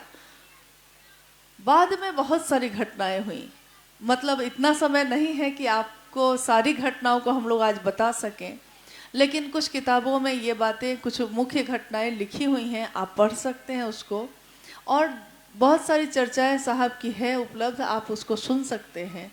मुख्य बात यह है कि 1982 में जब साहब उसके बाद डिप्टी कलेक्टर के पद पे आ गए और उनकी पोस्टिंग जगह जगह होने लगी, वो लौटकर बिहार के मधेपुरा गए। मधेपुरा में जब अपने स्कूल समय में वो रहते थे तो उस समय भी वो शमशान साधना में जाते थे। उन्होंने उन लोगों को खोजा उस समय जो उस समय के साथी थे उनके। उन्होंने पूछा कि वो लोग कहाँ हैं, तो उनके उन मित्रों ने जब सुना कि जो बच्चा हमारे साथ शमशान जाया करता था आज वो मधेपुरा में मजिस्ट्रेट बनकर उसकी पदस्थापना हुई है, वो आए हैं, तो वो लोग इनसे मिलने आए। पहली बार साहब हरिनानंद जी ने इन 8 सालों के बाद सिर्फ दीदी नीलम आनंद जी को ही कहा, उसके अलावा किसी को बाहर नहीं कहा। दीदी नीलम आनंद जी के साथ ही उनकी बात होती रही। और 8 सालों के बाद उन्होंने जब ये बात कही तो सामने वालों ने कहा उनसे कि आप कौन सी नई बात कर रहे हैं। जिस बात को साहब समझते रहे कि पता नहीं कौन सी पूंजी है मेरी ये, उसको जब उन्होंने लोगों से कहा तो लोगों ने कहा इनको कि आप कौन सी नई बात कह रहे हैं, ये बात तो ग्रंथों में लिखी हुई है। अब आश्चर्य करने की बारी इनकी थी। इनको लगा कि क्या कहते हैं आप, ये बात लिखी हुई है कहीं? तो लोगों ने कहा कि हाँ लिखी है। कहाँ लिखी है? साहब ने पूछा। लोगों ने बताया कि इस ग्रंथ में है, इस ग्रंथ में है, इस किताब में है। सारी किताबों को लाइब्रेरी से मंगाया गया। साहब ने उन लोगों के साथ बैठकर हर ग्रंथ का उस समय पहली बार अध्ययन किया और तब उसमें देखा कि न जाने कितनी जगहों पे ये लिखा हुआ है। गुरु कौन है? शिव है। गुरुओं के गुरु कौन है? शिव है। जगत का गुरु कौन है? शिव है। विश्व गुरु कौन है? आदि गुरु कौन है? तो सब कुछ शिव है। अब इनको इतनी तकलीफ हुई, इनको लगा इतनी सुंदर चीज किताबों के पन्नों में दबी थी, आज तक लोगों के दिल तक क्यों नहीं उतरी? जिस तरह आपके घर में सुबह में अगर सबसे पहले कोई उठता है, होता है ना कि सुबह में, रात में हम लोग सोते हैं, सुबह में कोई ना कोई तो आपके घर में पहला उठता होगा। तो जो पहला उठता है, जग जाता है वो, और जब वो देखता है कि घर के सारे लोग सोए हुए हैं, उसको कैसा लगता है उस समय? उसको बर्दाश्त नहीं होता है, वो बार बार आवाज करेगा, बउआ उठो, बेटा उठो, सूर्योदय हो गया, धूप निकल गई, समय व्यतीत हो रहा है। बोलते हैं ना हम लोग, अगर एक बार घर में कोई जग गया नींद से, तो वो कहता है कि उठ जाओ, समय व्यर्थ हो रहा है। नहीं उठता है तो फिर उस थोड़ी देर होते होते जो प्रेम से उठाया जा रहा था वो रौद्र रूप में बदल जाता है। हो सकता है 2-4 थप्पड़ ऊपर भी लग जाए कि स्कूल नहीं जाना है क्या, या उठते क्यों नहीं है। देखिए, घर में अगर कोई पहला उठ जाता है तो बाकी सोए हुए को देखकर वो बेचैन होता है, उससे रहा नहीं जाता है। आध्यात्म की धरती पे भी अगर कोई जग जाए तो उसके साथ क्या होगा? आध्यात्म की दुनिया में जब शिव के नाम से साहब का मन जग गया तो उनको लगा कि वो शिव इतना सुंदर है, सत्य है, शिव है। लोग मतलब गीतों में, श्लोकों में ये कह रहे हैं सत्यम शिवम सुंदरम, और ये शिव जगा हुआ है, गुरु बनकर जगा हुआ है, और ये दुनिया सोई हुई है। तो इस एक अंतः प्रेरणा ने, उनके अंदर की अपनी प्रेरणा ने फिर उनको सोने नहीं दिया। वो कहते कि न जाने कितने दशकों से मैं सोया नहीं, मुझको नींद नहीं आती, मुझको लगता है कितने लोग अभी बाकी है, कितने लोगों तक मैं ये बात पहुंचा सकता हूं। आज तक के इतिहास में यही हुआ कि जब भी ईश्वर से किसी को कुछ प्राप्त हुआ, उसने उन चीजों को अपने तक रखा। मान लीजिए किसी ने वरदान प्राप्त किया है, हमारे आपके बीच आज भी ऐसा होता है कि कोई तपस्वी आते हैं, लोग उनका परिचय कराते हैं कि देखिए ये जो आए हैं ये 12 वर्षों से हिमालय में तपस्या करके आए हैं। तो हम लोग उनको हाथों हाथ लेते हैं, उनकी सेवा में लग जाते हैं, ये सोचकर कि देखिए तो ईश्वर की प्राप्ति के लिए ये गए, और घर गृहस्थी छोड़कर गए, सारे लोगों को छोड़कर सब कुछ त्याग करके गए। लेकिन साहब हरिनंदन जी ने जब शिव को गुरु बनाया तो उनके गुरु शिव ने अनेक घटनाओं से उनको समझा दिया कि कुछ भी छोड़ने की जरूरत नहीं होती है, इस धरती पे छोड़ने की जरूरत ही नहीं है। जो हैं आप, जैसे हैं आप, जहाँ हैं आप, क्या खाते पीते हैं, क्या पहनते ओढ़ते हैं, कैसे जीते हैं आप, वैसे ही उसी में अपने शिव को शामिल करिए, ले आइए उसी में शिव को। क्योंकि सब कुछ छोड़कर जाना कठिन है। अगर हर व्यक्ति ये करने लगा तो ये धरती नहीं चलेगी। अगर हर आदमी अपना गृहस्थ आश्रम छोड़कर पहाड़ों में जाके बस गया तो क्या होगा? यानी धरती तो चलने के लिए बनाई थी ना महादेव ने, तो उन्होंने कहा कि ये धरती चलती भी रहे और उसमें ज्ञान का की बारिश भी होती रहे। ये कैसे हो सकता है? क्योंकि आज तक उस शिव से हमने मनोकामना की पूर्ति की, मनोकामना मांगी, पूरी हुई। यानी वो शिव सुनता है। शिवलिंग पे जल चढ़ाते हैं हम लोग। अभी अनुभैया कह रहे थे ना, हाँ हम लोग का सौभाग्य है कि कल हम लोग के पास थोड़ा समय था दिन में, तो हम लोग गए थे। आप ही के नामची में है 4 धाम जो बना हुआ है, वहाँ गए थे और शिव के आकर्षण में चले गए थे कि क्या पता, लोगों ने बताया कि एक समय अररिया के गुरु भाई गुरु बहन भी यहाँ आए थे शिव कार्य में मदद के लिए, तो उन्होंने वहाँ पे शिव चर्चा का आयोजन किया था। तो हम लोगों ने सोचा कि चलिए 2 घंटा लगेगा, देख के आते हैं कौन सी जगह है। वहाँ गए हम लोग और अभी वहाँ पे मतलब मरम्मत का काम चल रहा है। लेकिन जो सबसे बड़ी मूर्ति है, तो एक व्यक्ति जो हमारे साथ थे उसमें से एक व्यक्ति ने कहा कि वो जो शिव के हाथों में कंगन है, वो कंगन हमको कैसे मिल सकता है? तो अनु भैया ने कहा कि इसके लिए तो उस शिव के पास ही जाना होगा। अच्छा, उसके लिए जाने को कोई तैयार नहीं है। मोक्ष चाहिए लेकिन जीवन में रहते हुए चाहिए, भोग चाहिए जीवन में रहते हुए चाहिए। तो जब हम लोग अंदर गए तो बहुत सारी तस्वीरें बनी हुई थी। देखिए, अभी हम लोग बात कर रहे थे अपना कौन होता है, जो अपना होता है उस पर क्या असर होता है, तस्वीरों का, मूर्तियों का या चीज़ों का क्या असर होता है।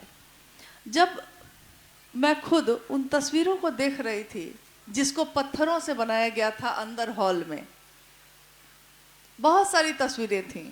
कहीं पे माँ पार्वती आराधना कर रही हैं, कहीं पे महादेव वरदान दे रहे हैं, कहीं पे कुछ, कहीं पे कुछ।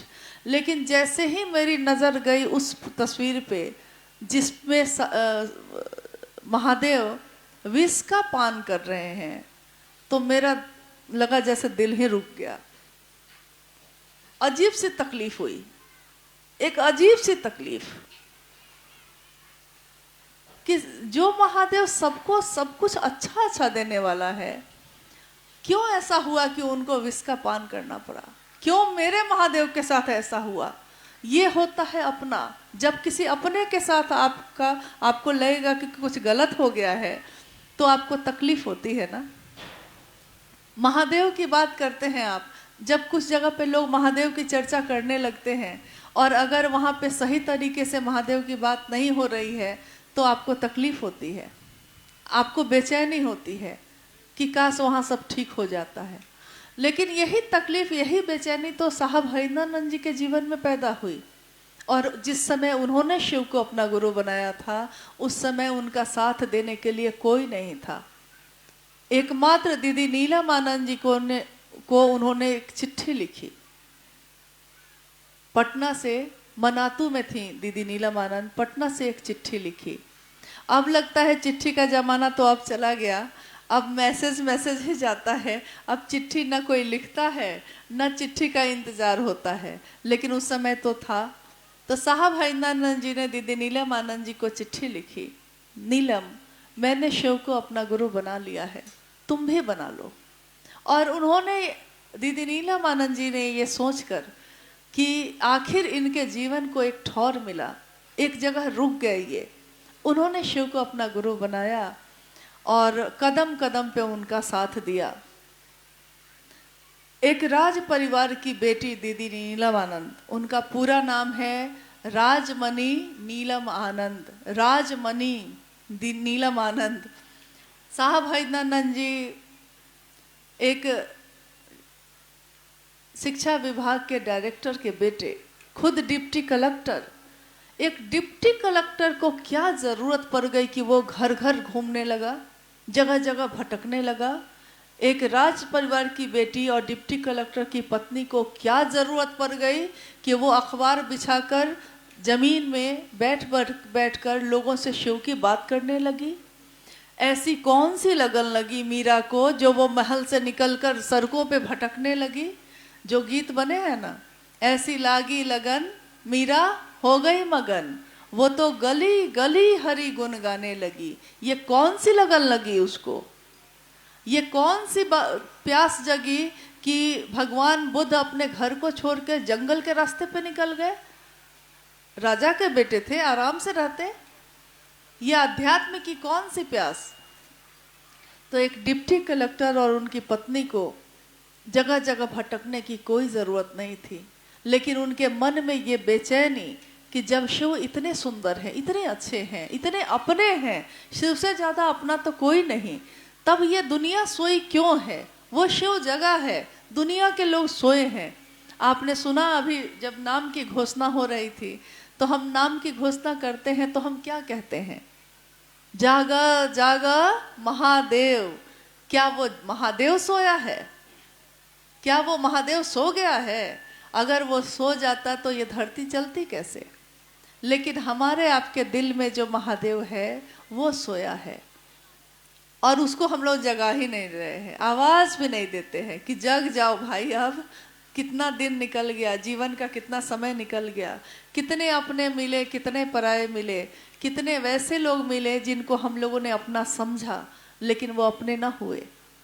जीवन में कोई रिश्ता ऐसा बता दीजिए जिसके लिए आप लाख कोशिश करिए कि वो आपसे खुश रहे।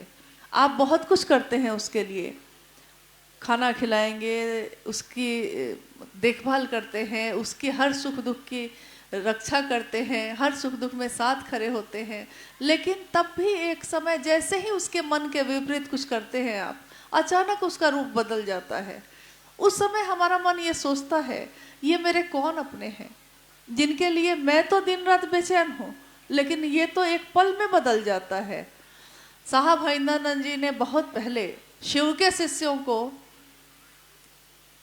एक पंक्ति कही, किसी ने गाया था उस पंक्ति को, तो उन्होंने कहा कि सुना आपने, साहब हरिंदरानंद जी ने कहा सुना आपने, मैंने तो आपको अपना माना, मेरे गुरु शिव हैं, शिव के लिए शिव को चाहा, मैंने अपने लिए शिव को नहीं चाहा, मैंने शिव के लिए शिव को चाहा, क्योंकि वो शिव इतना अच्छा है, इतना अच्छा है कि उसको जितना चाहिए उतना कम है।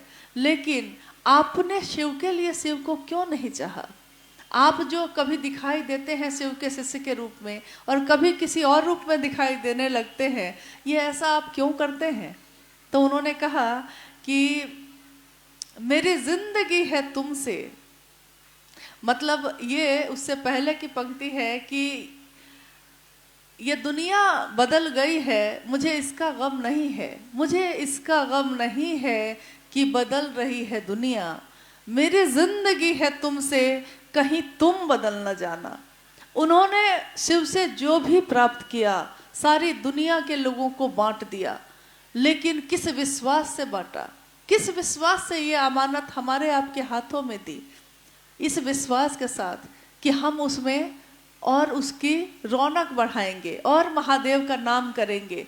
इसलिए तो नहीं कि उस नाम को कलंकित करेंगे, क्योंकि आप कहीं भी शिव का नाम लेकर जब खड़े होते हैं, बात करते हैं, तो लोग आपको गौर से देखते हैं, क्योंकि आप शिव की बात करते हैं तो आपको और गौर से देखते हैं। ये क्या बोलता है, इसका मन कैसा है, इसका वचन कैसा है, इसका कर्म कैसा है, क्या जो मन में है वही वचन में है, क्या जो बोलता है वही इसके कर्म भी हैं, क्योंकि ये शिव की बात करता है। अगर ऐसा है तो नाम किसका होता है? आपका नहीं, आपके गुरु का, क्योंकि वो कहता है देखो शिव का चेला कैसा होता है। लेकिन अगर इसके विपरीत हुआ तब भी वो बोलता है देखो शिव की बात करने वाले लोग कैसे हैं। तो आज हमारे आपके हाथ में है कि हम महादेव का नाम बढ़ा लें या घटा दें या क्या करें। सिक्किम के इस धरती पे जहां साहब हरिंदरानंद जी ने आना तय किया, 2018 की घटना है जब ये समय दिया था उन्होंने यहाँ के लिए। उससे पहले गैंगटोक में एक कार्यक्रम हो चुका था और सिक्किम में से लौटकर उन्होंने कहा कि यहाँ के लोग बड़े अच्छे हैं, कितने सीधे साधे और अच्छे, मतलब जैसे इंतज़ार में हो कि महादेव कब उन तक पहुँचेंगे। लेकिन लोगों को जाने की ज़रूरत है, बस आपके जाने की ज़रूरत है। अगर आप इतना भी नहीं कर सकेंगे तो क्या करेंगे। अभी थोड़ी देर पहले एक विषय था दीक्षा और गुरु दक्षिणा, क्योंकि कोई भी गुरु जब होता है तो हम उसको गुरु दक्षिणा देते हैं। गुरु दक्षिणा देते हैं, गुरु पूर्णिमा मनाते हैं, गुरु दक्षिणा में सामान दे सकते हैं, पैसे दे सकते हैं, मिठाइयाँ और फल चढ़ाते हैं। लेकिन हमारे गुरु शिव तो शरीर में नहीं है, और जिसने हमको आपको सब कुछ दिया है उसको हम आप क्या दे सकते हैं। तो अगर शिव को देने की बारी आएगी तो हम क्या दे सकते हैं, क्योंकि वो भी गुरु तो है, उनको देना होगा कुछ। क्या दे सकते हैं? एक शब्द बोला था साहब ने, कृतज्ञता। कृतज्ञता ही है आपकी गुरु दक्षिणा।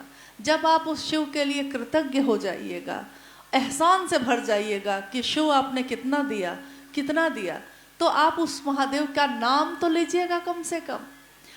मंदिरों में खड़े होके तो हम महादेव की बात करते हैं, घर के पूजा घर में खड़े होके तो करते हैं, लेकिन क्या हर दिल में उस शिव की स्थापना हो जाए, इसके लिए हमने शिव की बड़ाई शिव की दुनिया में की है। कहा साहब ने कि आप शिव की बनाई दुनिया में रहते हैं। हम अगर किसी के घर में रहते हैं तो हम कहते हैं ना कि हम भाई आपके घर में रहते हैं, और हम एहसान मानते हैं कि आपके घर में हमको जगह मिल गई और हम रह पाए। साहब ने एक बार कहा कि शिव की बनाई दुनिया में आप रहते हैं, क्या आपके घर में शिव रहता है? शिव की बनाई दुनिया में हम रहते हैं, क्या हमारी जो छोटी छोटी दुनिया है, अलग अलग जातियों की, अलग अलग धर्म की, अलग अलग परिवार की, उसमें शिव रहता है? लोग कोई जवाब नहीं दे सके। उन्होंने कहा कि शिव को एक कोने में मत करिए, अपने घर का मुखिया बनाइए। शिव आपका है, अपना है, और इससे ज़्यादा अपना कोई भी नहीं है। आइए हम लोग कुछ जिज्ञासाओं पे बात कर लेते हैं, क्योंकि आप लोग भी काफ़ी समय से बैठे हैं और आपको लौटना भी है। कोई जिज्ञासा है? अच्छा, गौरी पढ़ेंगे।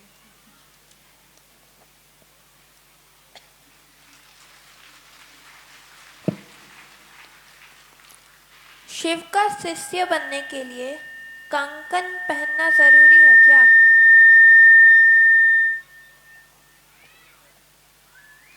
शिव का शिष्य बनने के लिए कंगन पहनना जरूरी है क्या? कंकण मतलब ये रुद्राक्ष का जो हाथ में हम लोग 12 दाने का पहनते हैं। जिज्ञासा उस पे आई है, रैंपो का है, संजय प्रसाद।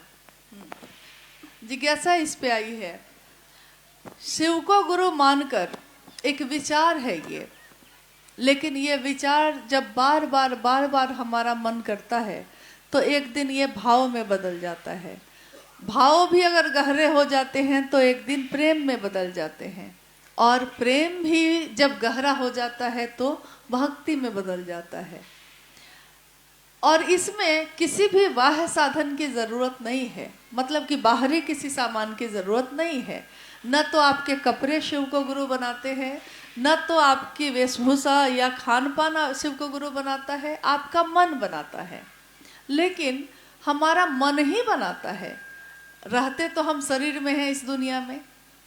तो कंगन पहनना अनिवार्य नहीं है शिव की शिष्टता में। ऐसा नहीं है कि कंगन आपको पहनना ही पड़ेगा, ऐसा कुछ भी नहीं है।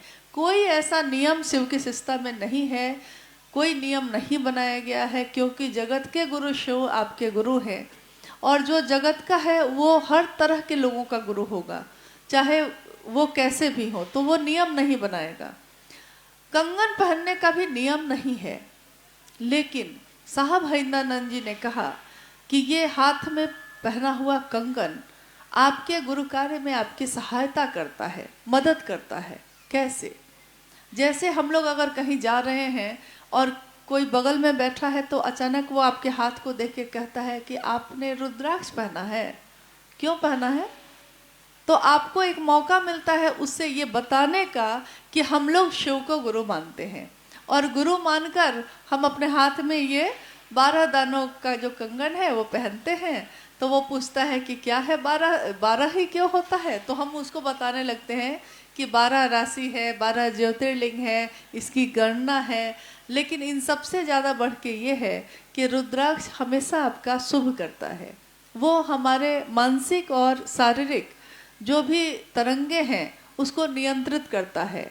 विज्ञान ने भी माना है कि आपके जो बीपी है, ब्लड प्रेशर, उसको नियंत्रित करता है, आपके मानसिक तरंगों को भी नियंत्रित करता है। इसके बावजूद, ये तो आपके शरीर और मन के लिए है, इसके बावजूद सबसे बड़ी बात है कि आपको एक मौका मिलता है महादेव की बात करने का दूसरों से। अब उससे भी ज़्यादा महत्वपूर्ण ये है कि हमको खुद भी याद दिलाता है कि मेरे गुरु शिव, ठीक है शिव मन में रहते हैं, सामान में नहीं रहते, लेकिन हमारे मन को भी तो याद दिलाता है। कंगन अगर नहीं पहनते तो लगता है कि कुछ खो गया है जैसे। और पहनने से अगर कुछ अच्छा होता है तो पहनने में क्या बुराई है? किसी का विवाह होता है, वो नहीं पूछती कि सिंदूर हम क्यों लगाएं, बिंदी क्यों लगाएं, नहीं भी लगा सकते हैं। बिंदी और सिंदूर थोड़ा ही पति होता है, लेकिन हम लगाते हैं।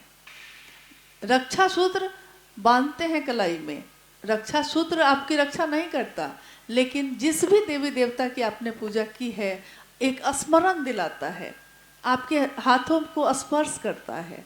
तो किसी भी चीज़ से जिससे शिव की याद आए उसको अपनाने से कोई दिक्कत तो नहीं है। हालांकि हाँ, हम लोगों ने कल मतलब परसों रात में आए हैं हम लोग, और कल भी मैंने गौर किया कि कुछ हाथों में कंगन नहीं है। एक बार बिहार में एक ज़िले से हम लोग गुजर रहे थे, और साहब के साथ हम लोग यात्रा कर रहे थे। जब हम लोग रांची लौटे तो साहब ने वहाँ के जिला के लोगों से फ़ोन लगवा के कहा कि आप लोग जब भी आते तो आप लोग कहते हैं कि हम लोगों ने अपने जिला में महादेव का काम खूब कर लिया है, हर घर में शिव शिष्य हो गए हैं। लेकिन आज जब मैं आपके ज़िले से गुजरा तो मैं हर चौक और चौराहे पर सबके हाथों को ही देख रहा था और किसी हाथ में मुझको कंगन दिखाई नहीं दिया। इसका अर्थ है कि काम अभी बहुत बाकी है। तो अगर पहनने से महादेव याद आते हैं तो हम क्यों ना पहने।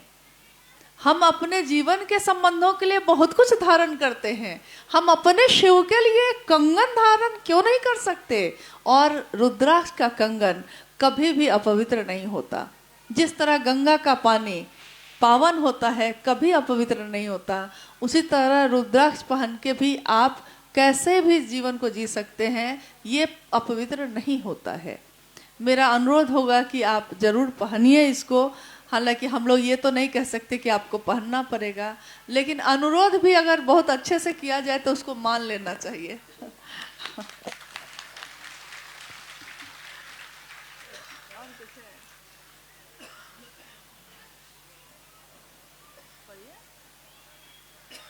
यहाँ दीक्षा नहीं दी जाती है, वे शिष्य कैसे बनेंगे? यहाँ दीक्षा नहीं दी जाती है, फिर शिष्य कैसे बनेंगे? साहब ने कहा कि दीक्षा का जो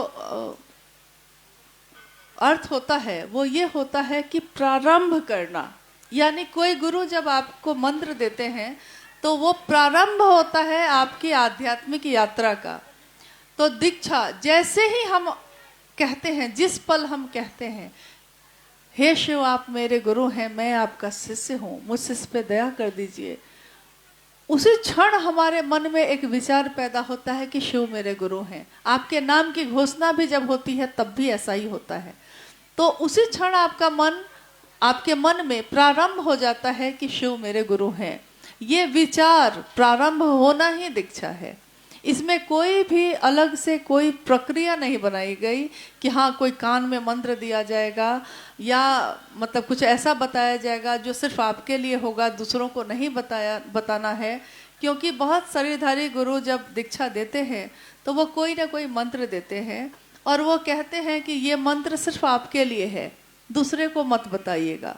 लेकिन जगत गुरु शिव का शिष्य जब इस धरती पे उतरता है तो वो तमाम तरह की संकीर्णताओं को विनष्ट कर देता है।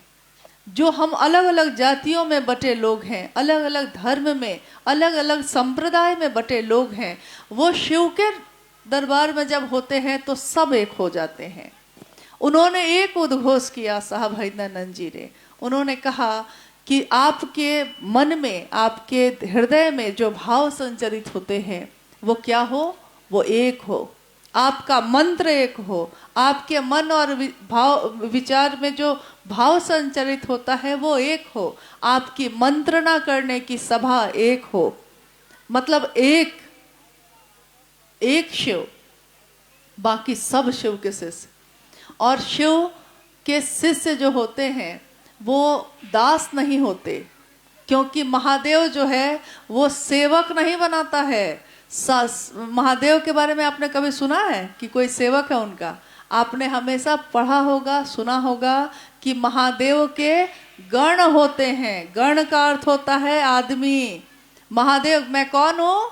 तो मैं महादेव का आदमी हूँ। गण है वो, तो महादेव गण बनाते हैं। शिष्य को भी धीरे धीरे अपने संपूर्ण रूप से मिलाते हैं। गुरु के रूप में जहाँ तक हमारा मन समझ सकता है वहाँ तक उतरते हैं और धीरे धीरे परिमार्जित करके अपने ही संपूर्ण रूप से मिलाते हैं। इसीलिए हम कहते हैं कि भगवान शिव को अपना गुरु बनाइए। जैसे इस जगत में हमारे भी अनेक रूप हैं, अलग अलग रूप हैं। हम एक समय में किसी की पत्नी, किसी की बेटी, किसी की माँ, किसी की दोस्त, किसी की कुछ बहुत कुछ होते हैं एक ही समय में। और एक ही समय में हम अपने हर उस संबंध को वही भाव लौटाते हैं। पति अगर पुकारता है तो पत्नी के भाव से, पुत्र ने पुकार लिया है तो माँ के भाव से, एक ही साथ ना। यानी हम लोगों को ये आता है कि हम एक ही समय में अलग अलग संबंधों को अलग अलग भाव से जवाब दे सकते हैं, उसका उत्तर दे सकते हैं। तो जब शिव को गुरु हम बनाते हैं तो हम लोग को लगता है कि भगवान तो वो है ही, तो गुरु बनाने की क्या ज़रूरत है। लेकिन हम भूल जाते हैं कि तीनों लोगों की संपत्ति भी मिल जाए और अगर उस संपत्ति को संभालने का ज्ञान नहीं मिले तो क्या होता है।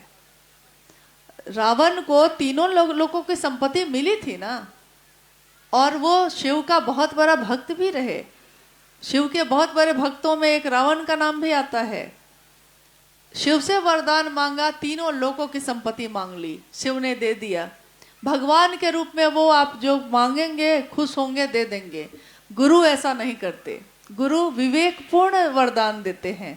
क्या जरूरी है आपको, वो देंगे। क्या आपके लिए अच्छा होगा, वो देंगे।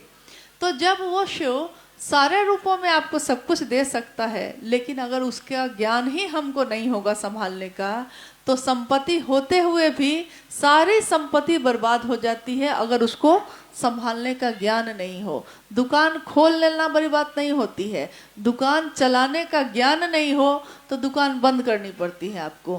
खेत खरीदना बड़ी बात नहीं है, खेती करने का ज्ञान नहीं हो तो खेत बंजर बना रह जाता है।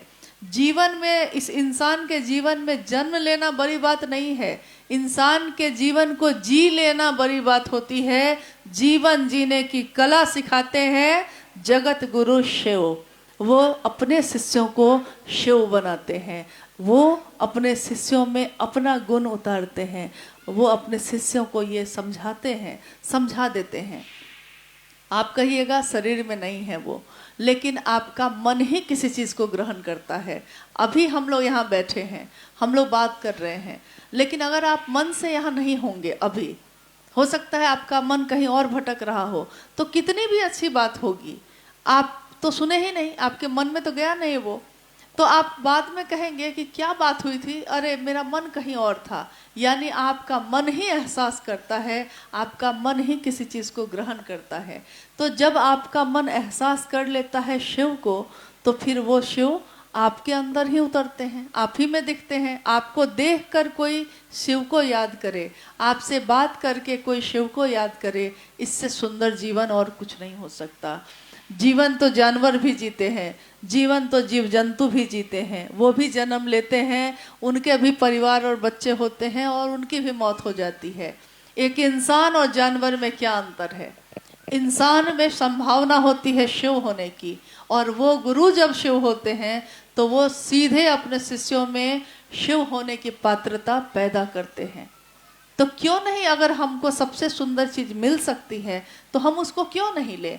हम सोचने में हम अपना समय क्यों बिताएं, और क्यों ये एक बात दूसरों को भी नहीं बताएं?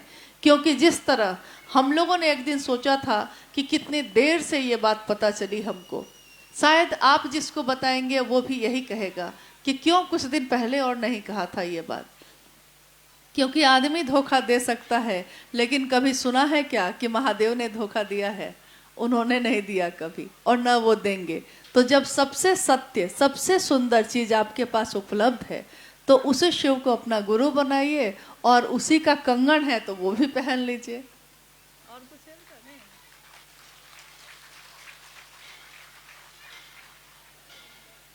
इसका कोई परिवर्तन है या क्रांति? जिज्ञासा तो बहुत सारी है। अच्छा, एक दो जिज्ञासा ऐसी है जिसके बारे में हम लोग को थोड़ा 5 मिनट बात कर लेनी चाहिए। शिव शिष्यता कोई परिवर्तन है या क्रांति? जिज्ञासा है कि ये क्या एक क्रांति है, क्या एक अभियान है, क्या ऐसा कुछ है जिज्ञासा में? तो शिव की शिष्यता कोई क्रांति नहीं है। क्रांति का अर्थ होता है कि कोई एक चीज को बदल कर दूसरी चीज ले आना। ये जागरण का विज्ञान है, ये जागरण होने की बात है। जैसे हम लोग कहते हैं ना कि रात्रि जागरण हम लोगों ने किया, मतलब पूरी रात जग के बिताई है, या देवी की आराधना में जागरण किया, यानी देवी की आराधना में पूरी रात जागरण किया आपने। तो ये जीवन में रहते हुए, गृहस्थी में रहते हुए, तमाम परेशानी और समस्याओं के बीच रहते हुए, क्योंकि इसी ईश्वर से मिलने के लिए लोग अपने घर और गृहस्थी को छोड़कर पहाड़ों में जाते हैं, लेकिन आप बस ये 3 सूत्र करते हैं और ये 3 सूत्र करते करते आपके मन में शिव का ध्यान इतना अस्थायी होता है कि आप कुछ भी अब कर रहे हैं तो आपके मन में वो शिव चल रहा है। तो ये जागरण है कि इस दुनिया में रह के, इस शोर शराबे में रह के, रोज की परेशानियों का सामना करके भी अगर हमको आपको वो शिव याद आता है तो इससे बड़ा ऋषि, इससे बड़ा तपस्वी कोई नहीं हो सकता।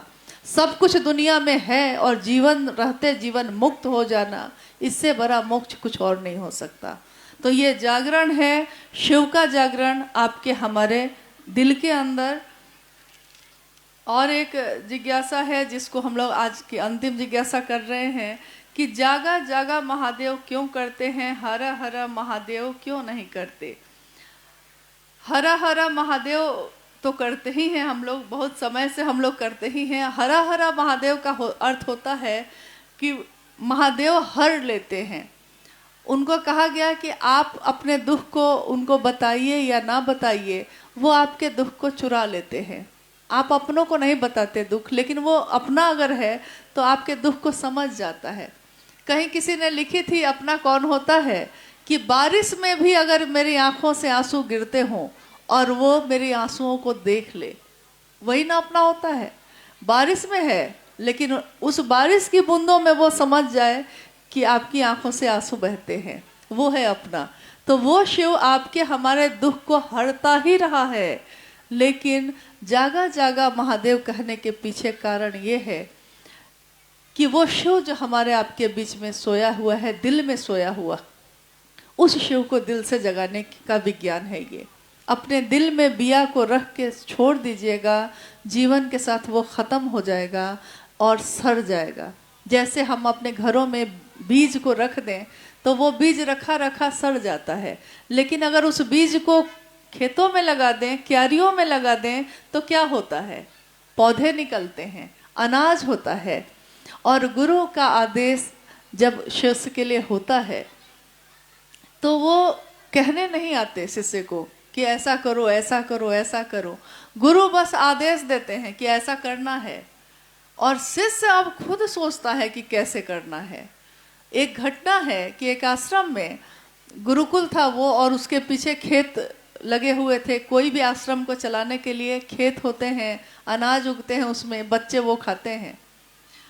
एक तूफानी रात में आंधी और तूफान चल रहा है। उस तूफानी रात में गुरु को चिंता हो गई। उन्होंने अपने शिष्यों को बुलाया और कहा कि जो आश्रम की जमीन है, उस जमीन में जो अनाज लगे हुए हैं, मेड़ होती है ना, बांध उसका जो बनाया रहता है खेत के किनारे, तो उन्होंने कहा कि वो अगर टूट गया तो सारा अनाज बह जाएगा, बच्चा लोग फिर तुम लोग को क्या खिलाएंगे हम।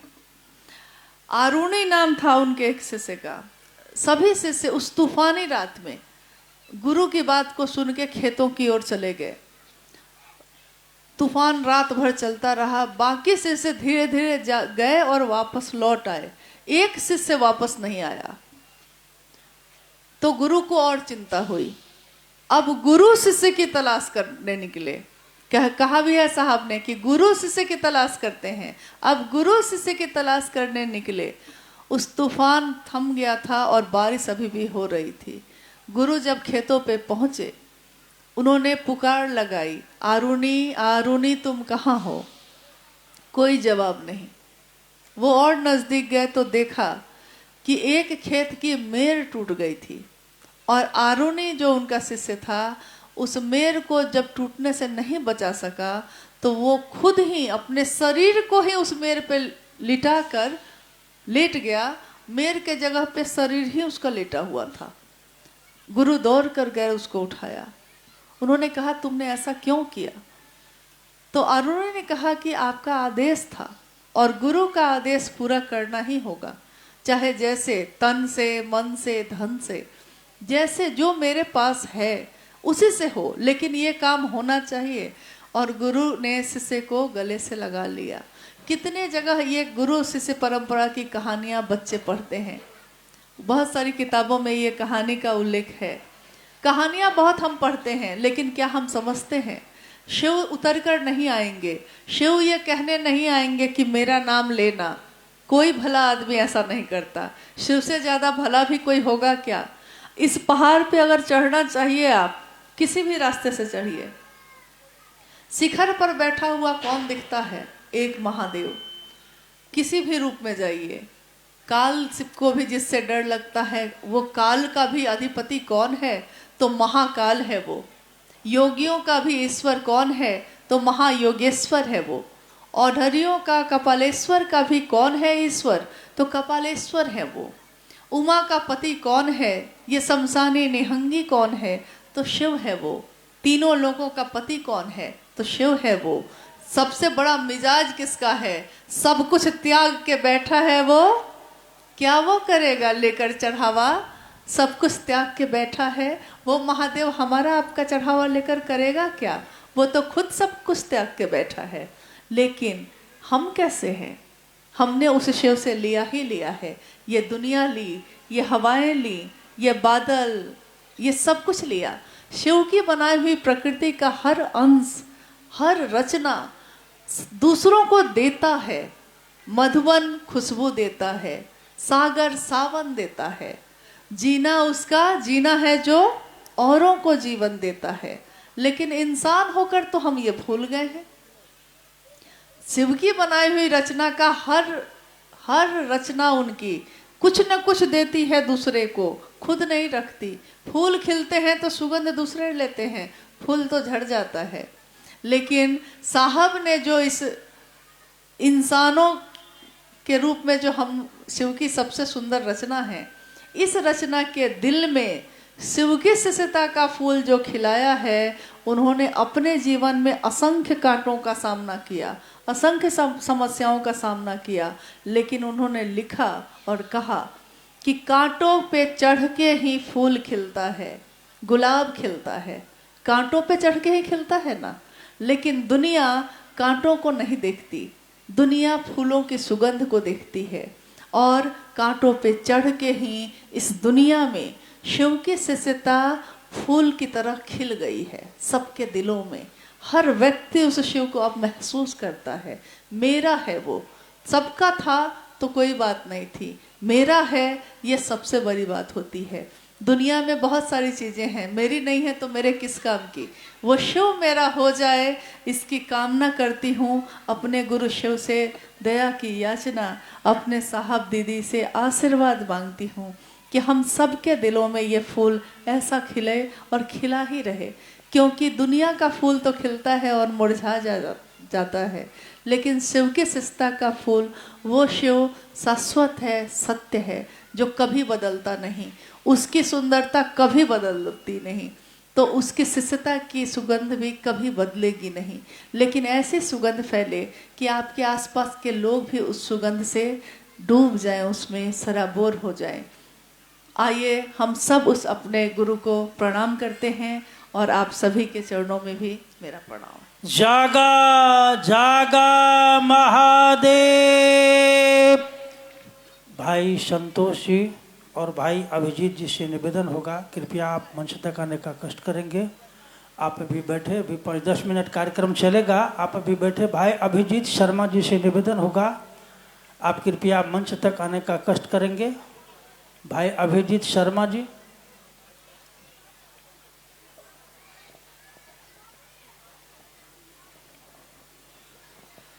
भाई संतोष जी से निवेदन होगा, एक भजन अपने गुरु शिव के चरणों में रखने का कष्ट करें। और भाई अभिजीत शर्मा जी कृपया आप मंच तक आने का कष्ट करें। हेलो,